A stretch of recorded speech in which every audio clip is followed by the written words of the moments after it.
contratações que o Grêmio pretende fazer agora, nesta janela da metade do ano. E tem um detalhe importante. Pela informação que eu recebi, o Grêmio está atrás de jogadores livres do mercado. Este é o perfil de jogador que o Grêmio está buscando, sem necessidade do pagamento. Seja bem-vindo, Everton Cebolinha e Alan Guimarães.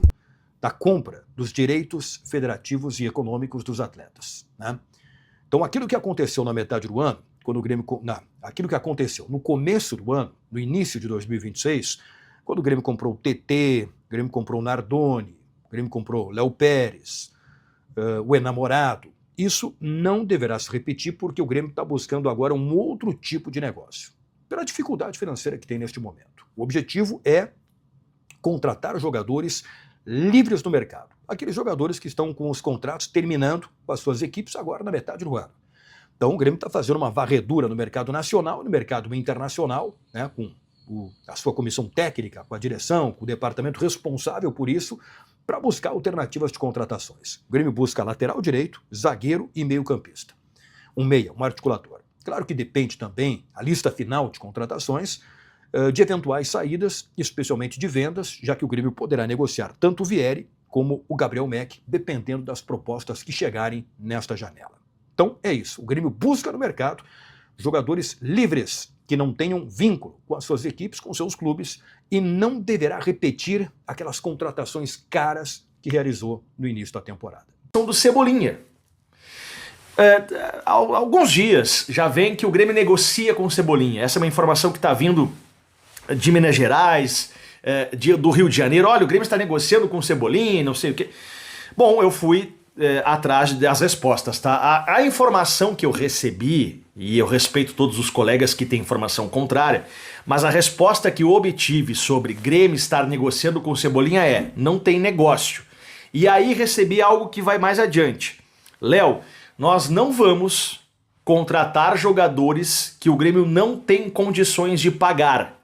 E aí tem os exemplos: William, Bright White, Arthur. Tá? O Grêmio não fará isso, pelo menos é a informação que eu recebi. Então, como o Everton Cebolinha é um salário superior a R$1,5 milhão de reais, tá? Que pode chegar a 2, ele tem um contrato encerrando no Flamengo no final do ano. Mas é claro que o dirigente do Grêmio vai negar. Isso aí não influencia muita coisa, porque, cara, os dirigentes negam, os dirigentes escondem as coisas, mas em nenhum momento ele disse que não tem nenhuma possibilidade, em nenhum momento ele descartou. Ele só disse que o Grêmio não negocia com Everton Cebolinha. Isso é muito... Gente, isso aí tu abre brecha pra muita coisa. O Grêmio não tá negociando no momento, mas amanhã pode ligar e contratar ele. Tu entende? Claro que o Grêmio tá negociando. O Grêmio não tem condições de pagar aquilo que o Cebolinha ganha no Flamengo hoje, e mesmo assinando um pré-contrato, se sabe que o Cebolinha ficando livre no mercado depois, ele vai pedir luvas, né, por estar livre no mercado, e o Grêmio não quer fazer isso, algo que aconteceu com o Bright White, que aconteceu com o William. Porque quando o Grêmio traz jogadores livres no mercado, a gente fala, o Grêmio tá trazendo de graça os jogadores, mas sempre vem as luvas, né? O que são as luvas? Como eu tô livre no mercado, o jogador, o empresário, cobram do clube as luvas, tipo uma bonificação por estar livre. Já que tu não vai gastar pra tirar de outro clube, tu me paga umas luvas aqui, claro que abaixo daquilo que seria comprar o jogador, mas são valores importantes, né? Então o Grêmio não, a informação que eu tenho, repito, o Grêmio não negocia com o Cebolinha e entende que não é um negócio pro Grêmio, porque o Grêmio não quer mais fazer esse tipo de negócio. Jogadores que chegam aqui ganhando R$1,5 milhão, 2 milhões, 3 milhões, luvas e tudo mais, e depois o Grêmio se atrapalha. Bom, é a informação que eu tenho. Qual é a estratégia que o Grêmio quer adotar, tá? O Grêmio quer trazer jogadores que estejam dentro do teto salarial do Grêmio. Qual é o teto salarial do Grêmio hoje? Bom, hoje o teto do Grêmio está bem alto, porque tem jogadores como o William, como o Bright White, que ganham quase 2 milhões ou passam de 2 milhões. Mas o Grêmio quer trazer jogadores que estejam abaixo de 1 milhão. Aí nós vamos ter que olhar por um mercado mais humilde, de jogadores que não estejam na primeira prateleira de qualidade do futebol. E é mais ou menos por aí que o Grêmio começa a sondar o mercado, tá? O que eu tenho ouvido muito de pessoas de dentro do Grêmio é: não esperem um grande reforço do Grêmio nesta janela de contratações. Não esperem que o Grêmio vai trazer um craque para a função do Arthur, vai trazer um grande jogador para o ataque. O Grêmio vai tentar trazer jogadores de qualidade, mas pagando um salário que esteja dentro da realidade do clube. E aí sempre pergunto: mas Léo, o Grêmio não trouxe o TT, não trouxe o Léo Pérez, não trouxe o Nardoni? Trouxe, mas já dentro de uma realidade salarial do Grêmio. Esses jogadores não ganham mais, por exemplo, de 2 milhões de reais, tá? Mas claro. Sim, mas a gente tá falando de 2 milhões de reais por mês como se não fosse nada. Pelo amor de Deus, os caras tão malucos. 2 milhões de reais, tu traz ótimos jogadores. É que na gestão passada, cara, eu não posso falar o que foi aquilo. Mas aquilo ali é um absurdo. Esse é um tipo de salário que tu tem que dar pro extra classe. Cara, no Brasil, poucos jogadores recebem 2 milhões. Me fala aí. O Cebolinha recebe 1.200 no Flamengo, cara. Isso aí é um valor que o Grêmio tá pagando, por exemplo, sabe pra quem? Pro Amuso. O Cebolinha joga mais que o Amuso, na minha opinião. Tu não acha? É isso aí, cara.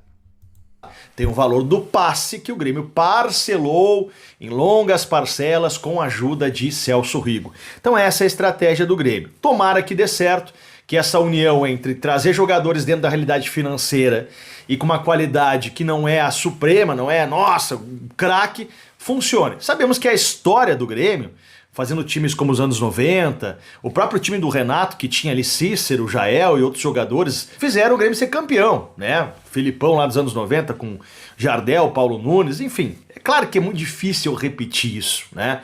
Trazer jogadores aqui ganhando pouco em baixa que depois possam ser grandes diferenciais. Mas há uma ideia do Grêmio de tentar apostar nessa reestruturação. Repito, não é uma ideia isolada não pagar apenas este valor para o Arthur. A ideia é uma política de futebol que agora começa a ser aplicada no Grêmio. Vamos ver como vai funcionar. Essa notícia do Eduardo Gabardo foi reveladora. Eu fiz uma pesquisa, gente, de jogadores livres no mercado ou com contrato encerrando que o Grêmio poderia contratar. Claro que o Grêmio tem um centro de dados estatísticos muito maiores que eu. É uma breve pesquisa, eu tentei trazer alguns nomes e vou falar aqui pra vocês, tá? Zagueiros livres no mercado que o Grêmio... Gente, o Grêmio já teve interesse. Livre ou com contrato encerrando ou que seria uma fácil negociação. Rodrigo Becão, esse cara é bom jogador, tá? O nome, se você não conhece, pode virar até piada, né? Rodrigo Becão. Mas, cara, ele é um bom zagueiro, chegaria pra ser titular do Grêmio, tá? Tem o Adrielson, que eu comentei aqui nos vídeos passados. Então, esses são os dois zagueiros que eu colocaria na lista. Laterais direito. Cara, eu não vejo diferente disso. Rodinei, o William ex-Inter. Os dois ex-Inter, aliás, tá? Os dois ex-Inter. Aí, muita gente falando no Mike. Cara, o Mike não rendeu. É um jogador velho, é estilo Marcos Rocha. Então, fica com o Marcos Rocha. Não. Tá? Então, eu ficaria entre Rodinei, William, Guga. Tá? Guga pode ser uma boa. Quem sabe algum do Botafogo, porque o Grêmio tem uma dívida com o Botafogo, que eles devem, o Grêmio não pagaram, de repente o Grêmio consegue fazer um bem bolado. Claro que eles não vão ceder o Vitinho, mas de repente, sei lá, de repente tem um jogador ali que o Botafogo pode ceder para o Grêmio, tá? Não exclui essa possibilidade, tudo é negócio. Lembra que o Grêmio queria aquele que foi pro Fluminense, o Savarino, no início do ano. O Grêmio quis esse jogador e tentou com o Botafogo essa compensação financeira, porque o Botafogo devia o Grêmio. E acertou com o Botafogo, tá? Quem não quis vir foi a mulher do Savarino. Bom, as mulheres não odeiam o Grêmio, as esposas. Então vamos para o meio de campo. Gente, no meio de campo, o primeiro nome que nós temos, Arthur. Tá, evidente não vai ser o Arthur, mas faz parte da lista. Por que eu tô colocando aqui o Arthur na lista? Porque o Grêmio já fez isso antes. Lembra do Diego Souza? O Grêmio mandou embora o Diego Souza, botou nota, Diego Souza rescinde o contrato, mandou embora, não vai permanecer. 2 semanas depois, O Grêmio acerta a contratação de Diego Souza. O Grêmio não achou nada melhor no mercado. E volta o cão arrependido com as suas olheiras... Esqueci o ditado. Esqueci.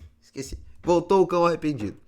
Tem o Igor Gomes, do Galo, que tá encerrando 2026. Tem o Gustavo Scarpa, que tá encostado no Galo. De repente poderia ser um jogador que o Grêmio teria uma facilidade de negociação, porque o Galo, além de ter feito vários negócios com o Grêmio, tem uma ótima relação com o Grêmio, as torcidas são aliadas, os diretores são amigos. Então, assim, o Galo poderia ceder o Gustavo Scarpa de graça ao Grêmio apenas pelo salário, porque o Scarpa está como reserva e nem entra nos jogos. O Scarpa é um alto salário para o Galo e seria um jogador que, vamos combinar, no time do Grêmio, hoje ele é titular. Porque nós não temos nenhum jogador deste nível, tá? E eu falo deste nível porque nós não temos mesmo. Então tem Igor Gomes e Gustavo Scarpa do Galo. E outro jogador que tá livre no mercado é o Felipe Coutinho, tá? Aquele velho conhecido do futebol brasileiro, Felipe Coutinho, muito habilidoso, joga muita bola, Felipe Coutinho. Mas é caro. É caro. Não sei se ele viria por 1 milhão. Não sei. Eu não sei qual que era o salário dele no Vasco. Vou tentar achar essa informação, porque é uma alternativa. Porque o Grêmio... Ó, gente, eu queria estar trazendo aqui jogadores que o Grêmio poderia investir 5, 10 milhões de euros, 20. Cara, mas eu tenho que ser realista. O Grêmio não vai contratar. O Grêmio vai contratar esse tipo de jogador que eu tô citando. Tem o Alan Guimarães, que também tá com um contrato encerrado, tá? Mais um no meio de campo. Eu acho que vai ser o Alan Guimarães, tá? E na ponta, cara, é o Cebolinha. Nós temos o Cebolinha. Nós temos o Michael, com o contrato encerrando no final de 2026. De repente, pode ser uma opção para o Grêmio, tá? O Michael já teve o interesse do Grêmio quando o Renato tava aí, ele tentou muita contratação, então pode ser esse jogador. Tem o Ângelo Gabriel, mas eu vi muito pouco desse jogador, e aqui tá falando o David Neres. Cara, mas o David Neres deve ser extremamente caro, e tá falando do PP, aquele que jogava no Grêmio. Gente, eu pedi aqui uma lista de dados, é evidente que eu não ia atrás, mas esse aqui não tem nenhuma possibilidade, tá? David Neres não tem nenhuma possibilidade, e nem o PP, pelo amor de Deus, não caiam nessa, não vai que é fria, que daqui um pouco vai ter gente noticiando que o Grêmio tá trazendo David Neres, não vai ter, não tem como. Então, olha, dá uma atençãozinha, porque eu acho que vai ser o Everton, Cebolinha ou o Michael. E também falaram aí, imprensa, a ESPN, olha, um grande portal que falou que o Grêmio estaria interessado no Facundo Colídio, não tem nenhuma possibilidade, tá bom? Primeiro que é estrangeiro, segundo que é caríssimo, tá? Deixa o teu like, te inscreve, essas foram informações do Grêmio atualizadas nessa terça-feira. Vamos, Grêmio!